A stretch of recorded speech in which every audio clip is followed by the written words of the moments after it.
Welcome back to KP's Kingdom, Cooking with KP, and today I'm going to show you how I make my beer battered coconut prawns, or coconut beer battered prawns, however you want to say it. Real nice easy one, this one, folks, so watch along and learn. Okay, the first thing I've got is a nice deep bowl. We need a deep bowl so we can make our batter. I'm just going to crack an egg open straight into that bowl. Very, very simple to do. Now, make sure you get rid of any shell that might drop in. You might get one or two pieces. And we want a good pinch of salt. Just a little bit extra for the pot. And we're going to add some white pepper and some black pepper just to taste. You can add as much or little as you like.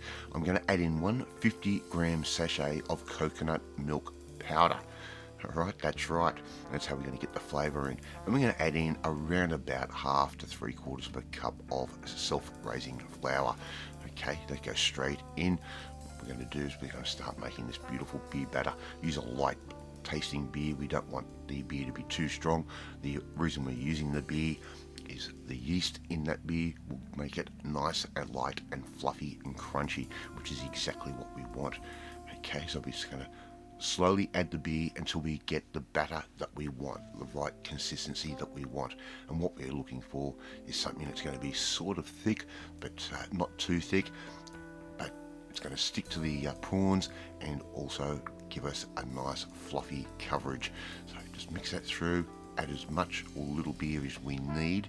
There's no exact quantity, but you'll see when I'm mixing here, we're starting to get some little ribbons of coming off the end of the fork there, which is exactly what we want. We want that nice pancake type batter, not a crepe batter, but a pancake type batter, just something like that. You can see the ribbons coming off the end of the fork there. We're just about ready to go. Now, buy as many little prawns as you like. I'll leave that up to you. And there I've got my prawns, which I have beheaded and shelled, and I've even taken some of the tails off. I've put a skewer straight up through the center. That's going to keep them nice and straight while we cook. So don't put your prawns into the batter, wipe off any excess, slowly feed them into the oil. Very, very important this.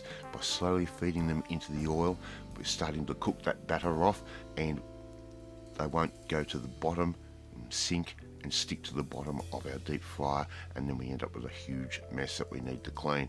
There's KP's tip for today on how to deep fry successfully. So wipe off the excess, slowly put them in, just slowly let them start cooking. Now we're going to cook these for around about a minute to a minute and a half. I've got my oil sitting at 140 degrees Celsius. That is the optimal temperature for doing this.